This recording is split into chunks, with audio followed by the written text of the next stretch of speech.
We are just freezing cold today. Temperature says it's about, I think, 32 less, or it's going to warm up to 32, so it's got to be lower than that. But at least nothing's frozen, so that maybe it's warmer than it, I think.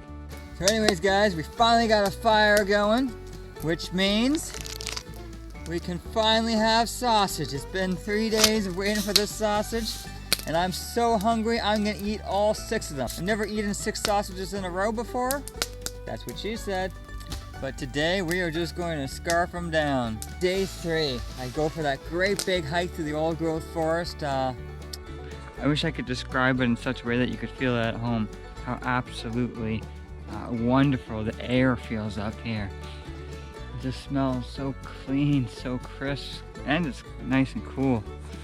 It's just amazing. I've never had air that smelled this refreshing, this delicious before. That forest trail, the Wakimika Triangle Trail, was created by Hap Wilson there in around the 90s.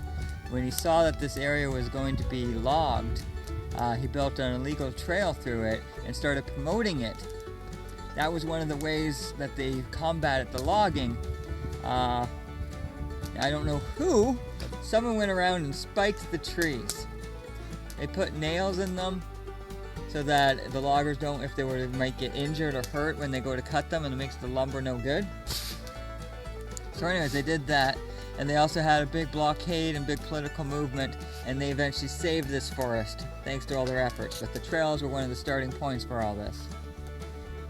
So I walked around that, saw hundreds of old growth red and ripe pine all around the 150 to 300 years, just massive trees. Some of the ones at the top of the cliff aren't that big because there's not a lot of earth, not a lot of nutrients, so they've been there for a long time, but they have difficulty growing up on top of the cliff face. But either way, they've done tests, and they found out that they were old growth trees, so that's awesome. Finally saw them, beautiful trail, got lost a little bit. I think I have to cross this. I don't know. Alright, I got really lost there. That was very scary. I was able to use my GPS satellite phone, my cell phone that's been tracking my location and my map, and just started climbing up and eventually found the trail. I don't know what happened there. Anyways, I imagine a tree fell and took out one of the trail markers. But eventually I found my way back up. There's a nice pond, beautiful lookouts. So that was just start to a pretty great day. And then packed up my site, ate a quick lunch, and I realized that there was a little bit of competition trying to get to Ranger Point. So I hightailed it as fast as I could, exhaust myself, past the Grandmother rocks, spiritual site for the Temagami Nation. And then I was getting close to site and I saw movement. I'm like, oh my gosh. I was really hoping to get this site. It has this nice spring that I wanted to check out. It also has a trail that leads up to the Fire Ranger Tower that has been removed now. And I really wanted to check it out. And I heard it was a really nice site from the Friends of Temagami. Anyways, I see this movement on and I'm like, oh no. Can't get the site. What do I do now? I can look at my map, I guess I'll keep going. And then I notice a little bit of shine to the guy's head and I'm like, huh. Get closer, I'm like, are you Steve? Guys, I found Steve again! Reunited. He didn't die on the lake, I didn't die on the lake. That was great. We had a great time. We shared the site. We talked for hours. He helped me fix my canoe seat, which was amazing. I just used it today. Works great. I'll show you that. Yeah, it was a really great time. I didn't film much, but it was great to talk and hang out with Steve, the guy that I just met. He's pretty cool. He didn't kill me. Today I departed Murray's with Steve. Checked out Gull Island, where I guess there's a lot of seagull nesting area. Ended up checking out a few campsites. But then today, coming back here, I decided to check out a nice beach, 2 big beach. That was pretty cool.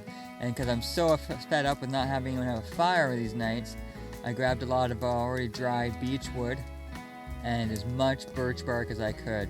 Tons of birch bark. And then I paddled on, and then I checked out the portage to Clearwater Lake. There's some confusion. Steve has one map that said it was like 1,600 meters. I had one that said it was 700 meters. I didn't make it to the end. I thought I went pretty far. I didn't make it to the end, and I just said, you know, I've had enough of this. I'm heading back. So, headed back. There's a nice hike at least. Lots of mushrooms. It's a little bit of a rough trail, but it's still pretty cool. Well, I can't believe I just went for a dip in the lake. The water is cold, very cold. And now I got a fire. I'm gonna eat some sausages, and I'm gonna enjoy the night, guys. Till next time. Guess what, guys? We caught a fish! Woohoo! Nice lookout over Chiscon Lake.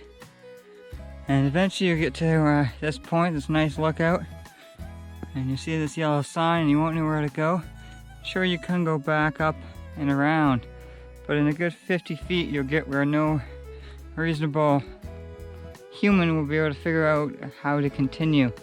So I recommend not going that way. First thing, I'm gonna head back to the main trail and do that loop rather than try getting lost out here. You know, I would love to be the next David Thompson out here, but Temagami is an unforgiving place. This isn't Southern Ontario.